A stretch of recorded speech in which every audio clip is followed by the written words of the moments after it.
कि आज अधिकांश मनुष्यों के शरीर के अंदर गौ माता का खून या चमड़ी या हड्डी कोई न कोई अंश प्रत्येक मनुष्य के शरीर में चला गया, जिसके कारण उस मनुष्य की गाय के प्रति वो श्रद्धा नहीं रही। उदाहरण के तौर पे बताना चाहूँगा कि एक दवाई आती है जिसका नाम है डेक्सोरेंज, शायद पूरा नाम यही है उसका। जो माता बहनें गर्भवती होती है उनको खून बढ़ाने के लिए ये दवाई मेडिकल्स पे मिलती है, और आप उस पर रिसर्च कीजिए। उस डेक्सोरेंज दवाई के अंदर गाय का प्योर खून मिला हुआ होता है। अब बताएं वो माता और उसका होने वाला बच्चा क्या गोबक धो सकता है? हम लोग जो कैप्सूल लेते हैं, अधिकांश गैस के कैप्सूल लेते हैं, जितने भी कैप्सूल लेते हैं उन कैप्सूलों के अधिकांश जो कवर होते हैं वो चर्बी के बने होते हैं, चमड़े के बने होते हैं। उस पर साफ लिखा होता है इट हार्ड जेलेटिन, आप पढ़ सकते हो उसमें, और हम सब उसको ले रहे हैं। इसी कारण हमारी बुद्धि मलिन हो चुकी है, और इसीलिए हम लोग जो बात हमें रखनी चाहिए वो नहीं रख पा रहे हैं। देखो हम भी इसके दोषी हैं, हमें बहुत बड़ा इसका खामियाजा भुगतना पड़ेगा जब हम भगवान के दरबार में जाएंगे और जब हमसे पूछा जाएगा कि हिंदुस्तान की भूमि पे गाय कट रही थी, आपने क्या उसमें प्रयास किया, आप क्या जवाब दोगे? जिसने कुछ किया है उसका सर ऊंचा रहेगा, जिसने कुछ नहीं किया है केवल गौ माता की जय बोली है और कुछ नहीं किया उसको कुछ होने वाला नहीं है। तो सज्जनों, जिस प्रकार भरी सभा के अंदर भीष्म पितामह के सामने द्रौपदी की लाश जा रही थी, साड़ी खींची जा रही थी, भीष्म पितामह कुछ नहीं बोले, उन्होंने नाड़ नीची कर ली। लेकिन अंत समय में जब भीष्म पितामह ने भगवान कृष्ण से कहा कि जब मेरे प्राण जाए उस समय आप मेरे सामने आए, तो भगवान कृष्ण जब उनसे मिलने के लिए गए तो द्रौपदी भी साथ में गई। तो भीष्म पितामह ने बड़ी बड़ी ज्ञान की बातें बताई, किनको? कृष्ण भगवान को बताने लग गए। तो द्रौपदी को हंसी आ गई। द्रौपदी ने पूछा, द्रौपदी नहीं बोली, पहले वो भीष्म पितामह ने पूछा द्रौपदी से कि बेटा तू हंसी कैसे? तो उन्होंने कहा पितामह ऐसा ही आगे बोले, नहीं बताइए। तब द्रौपदी ने कहा आज आप इतनी बड़ी बड़ी बात कर रहे हो, इतनी ज्ञान की बात कर रहे हो, और जिस समय मेरी लाश लूटी जा रही थी आप उसमें मौन थे, क्यों नहीं बोल पाए?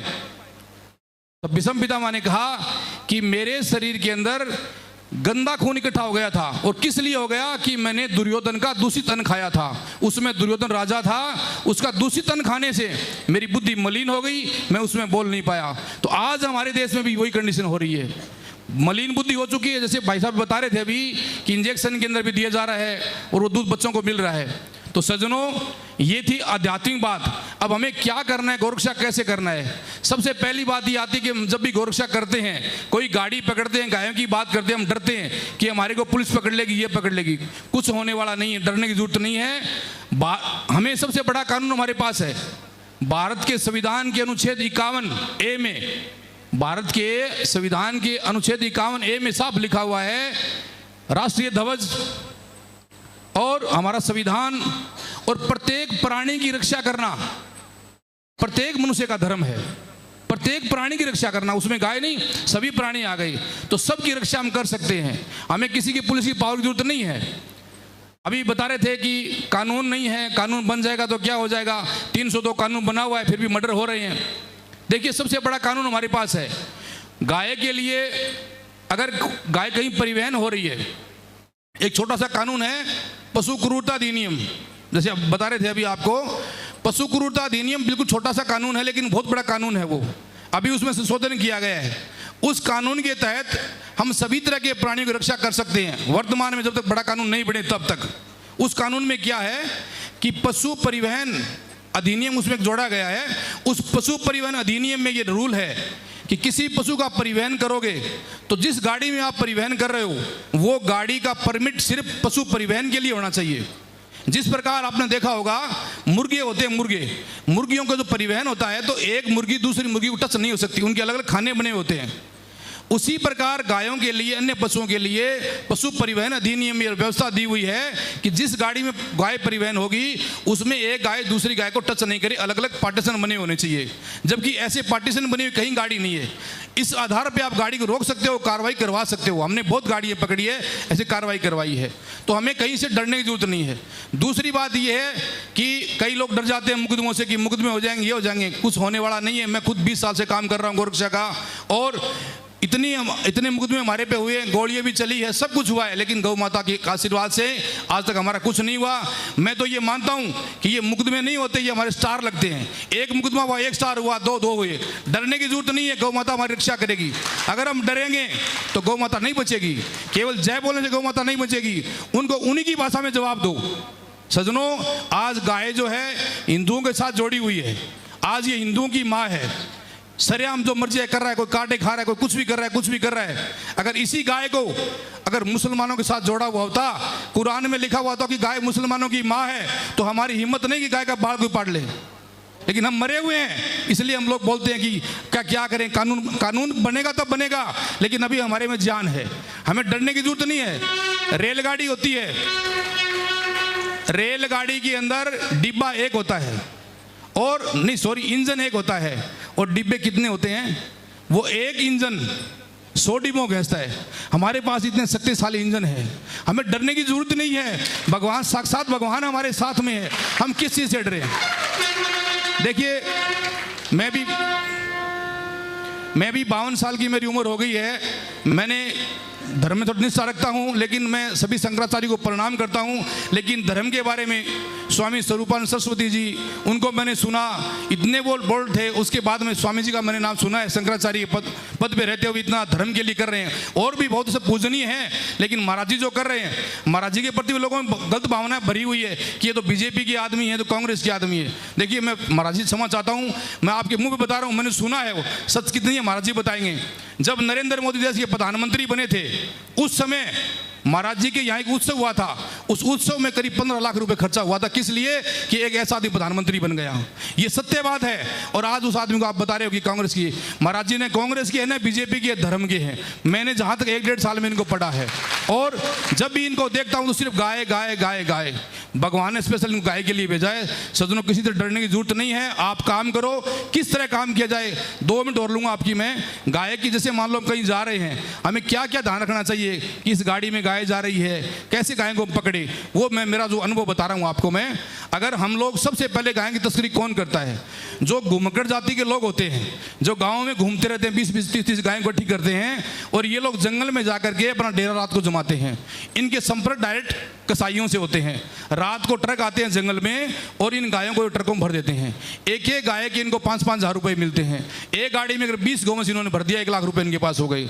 जो घुमक्कड़ जाति के लोग, इनके पास कोई व्यापार नहीं है। आप देखो, उनकी महिलाओं के पास में 5-5 किलो चांदी के कंगन होते हैं। वो कहाँ से आएंगे पास गहने? पुरुषों के पास में सोने की वो बालियाँ होती, कहाँ से आए पैसे? वो सारे गायों से इकट्ठे करते हैं। तो इनकी सेटिंग होती है, जंगल से सारी गाय इकट्ठी कर लेते हैं। पैदल वाले भी ऐसे करते हैं, और ट्रकों वाले भी ऐसे करते हैं। अब ट्रकों में हमें कैसे पता लगे इसमें गौवंश जा रहा है? अगर हम जा रहे हैं, हमारे यहाँ कोई गाड़ी जा रही है, तो हमें सबसे पहले ये देखना है कि जो गौवंश की भरी हुई गाड़ी होती है, उस गाड़ी के टायर दबे हुए नहीं होंगे, क्योंकि उसमें वजन नहीं होता है। वो गाड़ी के टायर हल्के होंगे। उस गाड़ी की स्पीड सब तेज होगी। वो गाड़ी ऐसे डोलेगी, ऐसे डोलती जाएगी वो गाड़ी।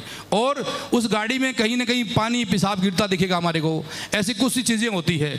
और सबसे बड़ी, अगर हम अकेले जा रहे हैं, हमारे सामने कोई गाड़ी जा रही है, हम कैसे पकड़े उसको? हमें पता लगा इसमें गौवंश है, हम कैसे पकड़े? तो हमें सबसे पहले ये ध्यान रखना है अपनी सुरक्षा का। सुरक्षा क्या करनी है कि कसाईयों की जो गाड़ियाँ होती है, बड़े बड़े ट्रक होते हैं, उनकी ब्रेक बत्ती नहीं होती है पीछे की, और हम लोग उनकी गाड़ी पीछे दौड़ाएंगे। कसाई को पता लगेगा कि ये मेरे पीछे दौड़ रहा है, तो बड़ी गाड़ी का अचानक ब्रेक मारेगा वो अपनी गाड़ी का, और ब्रेक मारते ही हमारी गाड़ी उसमें ठुक जाएगी। रात्रि के समय खास तौर से तस्करी जो होती है, रात को 12 बजे से लेकर सुबह 5 बजे तस्करी होती है, वही समय तस्करों का होता है। तो उस समय रात को ब्रेक बत्ती नहीं चसेगी, तो हमारी गाड़ी उसमें ठुक जाएगी। तो सबसे पहला ध्यान ये रखना है कि उस गाड़ी से हमें दूरी बना के रखनी है। और फिर भी हमें उस गाड़ी को पकड़ना है। मान लो मोटरसाइकिल से है, हमारे पास बाइक है, और ट्रक हमारे सामने जा रहा है, कैसे पकड़े? अकेले व्यक्ति हैं, तो हमें क्या करना चाहिए? जहाँ भी ब्रेकर आए, जहाँ भी वो ट्रक धीमा हो, उस टाइप हमें उसे साइड ले लेना चाहिए, और साइड लेकर के उस ट्रक से 2-5 किलोमीटर आगे चले जाएंगे। और 5 किलोमीटर आगे जाने के बाद में उस ट्रक से आगे जो भी ट्रक चल रहे हैं, रोड पे हमारी मोटरसाइकिल खड़ी कर दो, और आगे वाले ट्रक को रुकवा दो कि पीछे गौवंश की गाड़ी आ रही है। उन ट्रकों से रोड क्लोज हो जाएगी, हम उसको पकड़ सकते हैं। बहुत से ऐसे तरीके हम पकड़े। हमें अपनी सेफ्टी रखनी है। दूसरा तरीका ये है कि हम लोग कैसे पकड़ते हैं उनको। दूसरी गाड़ी हमने पकड़ ली, पकड़ने के बाद में उनको क्या है, गाड़ी 2-5 दिन बाद जमानत हो जाती है, छूट जाती है। हमें उनका ऐसा काम करना कि दोबारा वो कभी ऐसा काम नहीं करे। तो सबसे पहले गाड़ी हमने अगर पकड़ ली तो गाड़ी पकड़ने के बाद में उस गाड़ी में जो गोवंश है उसको नीचे उतारें, और वो जो कसाई है जिसको हमने पकड़ा है गाड़ी के अंदर, उसी से उस गाड़ी की टंकी खुलवाएं और उसी में उसे होम करवा दें उसी से। तो उसके बाद में क्या होगा कि उनका हौसला टूट जाएगा गाड़ियों में जब हॉर्न हो जाएगा। तो ऐसे हम निडरता से काम करेंगे तब हमारा काम होगा, डरे नहीं उनसे, उनकी भाषा में जवाब देंगे। देखो कानून बनेगा तब बनेगा, हमें उनकी भाषा में जवाब देंगे तब हमारा काम होगा। कहीं कुछ बिगड़ने वाला नहीं है।